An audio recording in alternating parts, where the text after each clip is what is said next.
So hello everyone, this is a special Valentine edition and I have the privilege to be hosting a very beautiful young lady. She's also a mother, she's a teacher, she's an educator, and she's a lifestyle coach.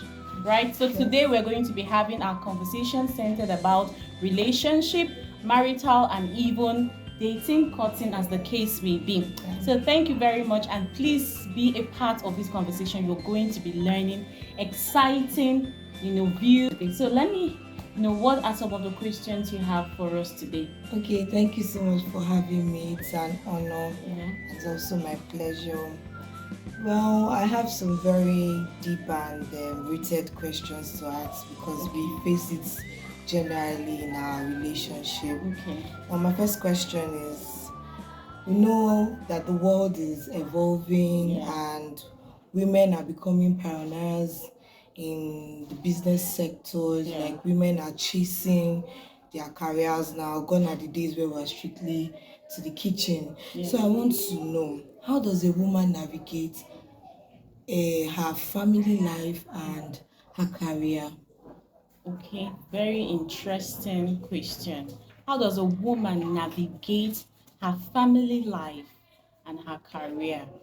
One thing I love to say when it comes to a woman chasing her purpose and achieving her goals in life, if I have the opportunity to sit with ladies before marriage, I always believe that before marriage is always the right time to make such kind of decisions. I'm not saying that if you're married already, you can't navigate all of this. But before marriage, when you have a certain, part in life that you want to do, it will help you streamline the kind of man that you're going to get married to. Because I wouldn't say that you can literally divide a man, a husband, from a wife's achievements.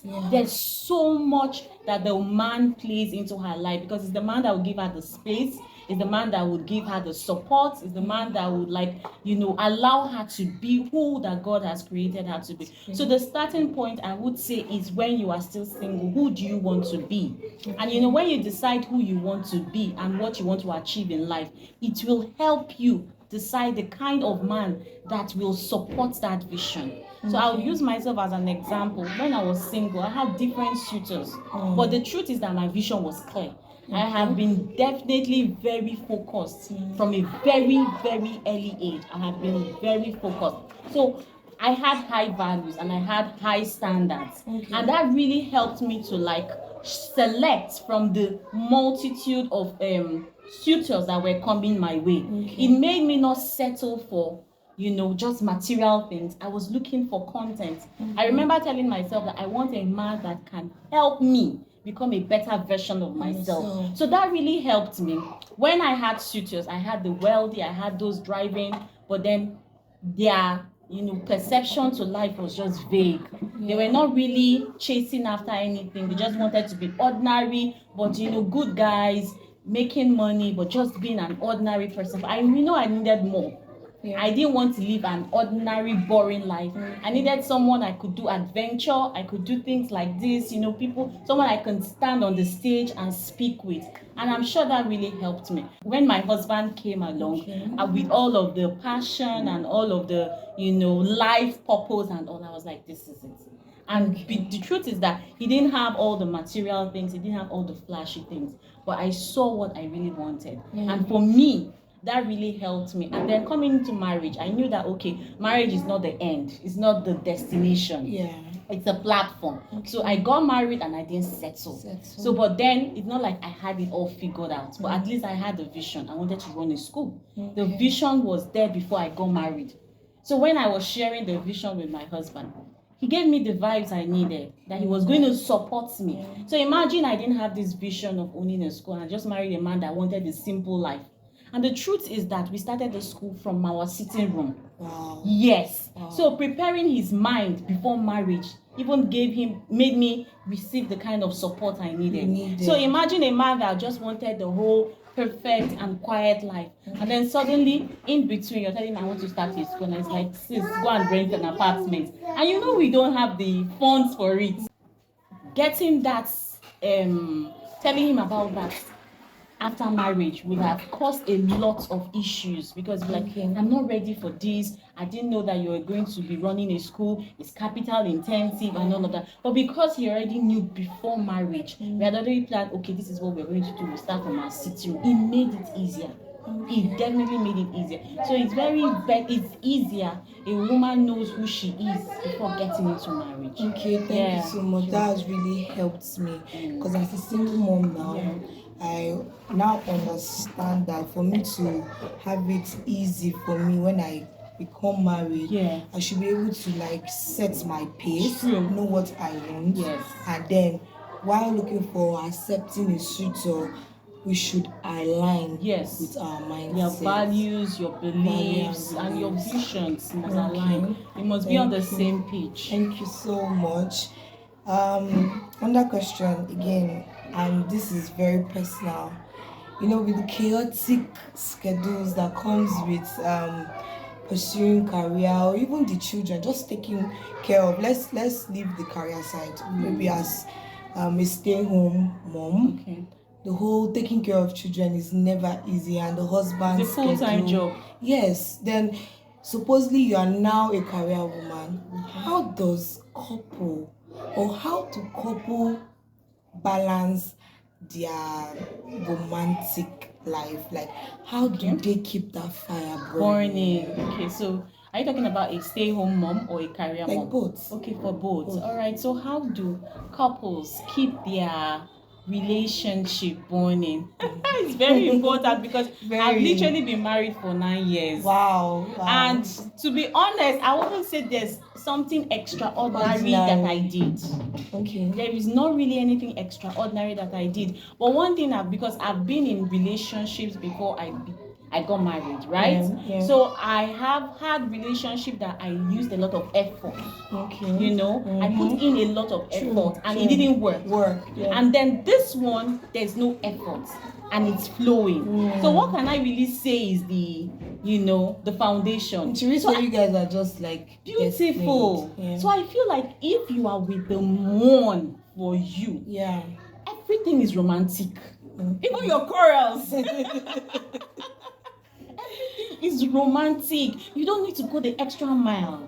Because you're not trying to impress. This person loves you for who you are. And if you're just happy being with this person, it's enough. Every other thing is extra. Do you know that we've been married for 9 years? I can count literally the things my husband has bought for me. But if you go on social media and you're scrolling, you're like, oh, my husband got me a new car, a push gift, and all of that. And if you don't know who your husband is, you might begin to think, does he really love me? Is he really, he can afford these things. Why is he not buying it for me? But God brought those things to my mind, that your husband loves you differently. You just need to know, how does he love you? And how do you love him? Forget about Instagram. So many of them, their husbands are doing all of those things, and they're still heading towards divorce. So you really need to know, how do we love ourselves? So for me, big quality time is my husband's love language. Okay, that's we understanding their love language. Just feel your husband or your spouse's love language, and the romance is for life. It's not about, okay, if his love language is not gifts, and then I'm all over the place, and then I'm getting him gifts. Are we going to bond? No. Until I meet his core love language. So his love language is quality time. So when I spend time with him and I'm listening to his dreams, his aspirations, and I'm cheering him on, that's his romance. And so for me, it's the same thing. Mine is acts of service. You can buy me the whole gift, but if I'm cooking in the kitchen and you're not there washing plates, if I have to deal with the children and still have to do the homework, forget it. The room issue will not be there. So acts of service for me, and my husband knows. So once he's in the kitchen with me, I'm spending quality time with him, he's doing the acts of service, our romance is bubbling. Just happens. That's it. So every other thing, Najara, you get me gifts or you don't get me gifts, it's Jara. I tell myself that if I want a hair and I want a beautiful dress, I'll work hard and buy it. You get it. My husband is not my ATM. My husband's money is his money. That's the truth. I ask. I don't force. I don't manipulate. And I feel like the moment I had that mindset, it made me become more independent. I feel like it's not too bad if I'm giving him. So I feel like if the ladies just believe that my husband should do, you will be limiting your creativity. Ladies, please, you will be limiting your creativity. It is very important. Yes. Listen, and it's so true, true. I feel like this question that you've answered is really helpful. Yeah. I picked the word you said about understanding and knowing your love language. True. I think that will settle every other thing that will happen after. True. Because some people struggle a lot with, work, I'm tired, I'm this. But no matter how a woman is tired, True. if your love language is act of service, you have a husband that is assisting you, there's no, that tiredness will wear off. True. So that is very good. Thank you. I feel like you guys should please listen to word of wisdom, because it is so true. We get carried away by social media and peer influence and storytelling. All the perfection there. There's no perfect marriage. People are really working to make their marriage, and the work is basically studying your partner. It's not like you are doing all the whole effort. Just study your partner. You're growing every day. So you've spoken to him in this manner, and you see that this is not what works. Then you try something else that works. So that's really what matters. It's really enlightening, because my third question was supposed to be: is it okay for partners to switch roles? Okay. Which I think you've answered, but I need you to throw more light. Like regularly, what we grew up to know that men must provide, while women must do the domestic work. Is it okay for a man to be domesticated and for a woman to help out financially? Is it okay for us to switch roles when needed? Wow, this question is very important, because it seems like roles, especially domestic roles, have been rooted in such a way that every gender seems to know this is mine and this is not mine. And the truth is that, where is the foundation of this coming from? Like, who assigned these rules? I think we just inherited that belief system from timely immemorial, and it has somehow limited us in a certain way. It has also caused issues in marriage. Now, I want to look at it from the perspective that man and woman, who is superior? When you talk about a man and a woman, who is superior? I really don't know. Can you please? Okay, but do you think that there's a particular gender that is superior? No, personally, I don't. But majority of us women were taught to believe that the men are superior.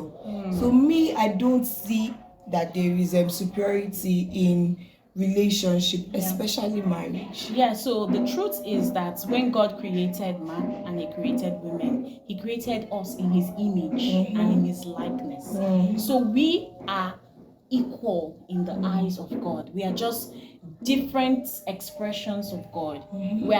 You are an expression of God in a feminine body, and my husband is an expression of God in a what? Masculine body. So we all have different things we bring to the table. Yes, that's the truth. And the truth is that if you call your family, then you know that your family is like a nation, because I love to say that you are a nation, your husband is a nation. So when you come together, you are creating a new nation.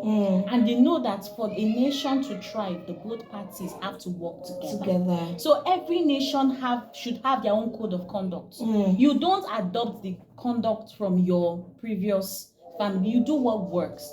So if you have a husband that can cook, by all means, he should cook. And if a woman can bring in more money, then by all means, they should bring in more money. The most important thing is that understand that you are there to help. And to work together in love, and to submit to one another, and to respect one another. So there is no gender that is more superior to the other. Everybody can do anything. As a matter of fact, my husband does the dishes. He cooks, but and it's okay. And it's okay for him, and that means that he has also worked on himself. Because if you're working with a very traditional man that believes in the gender of the female and the gender of the male, he really can impede all of this, lifestyle. But I think it's a journey, so just exposing him to, higher knowledge. Okay. Exposing him to higher knowledge for him to understand that it doesn't make him less of a man. Yeah. It just means that I love my family enough to serve them. Yeah. I love my family enough to cook. I love my family enough to sweep the house. If you sweep the house, you're keeping your nation clean. You're not helping your wife. If you back your child, you are backing your child. You're not helping your child. So we really need to get out of that mindset that it is a woman's job, it is a man's job. We need to work together as a team. Yes, as a matter of fact, I have a master class that is coming up, and it is tagged the making of a dream team. So in that, so in that program, I'm going to be working with 5 couples. Okay. And I'm going to be having a one-on-one private coaching session with each of these couple to help them create a dream team. So there are different formations of marriage. We have bossy done.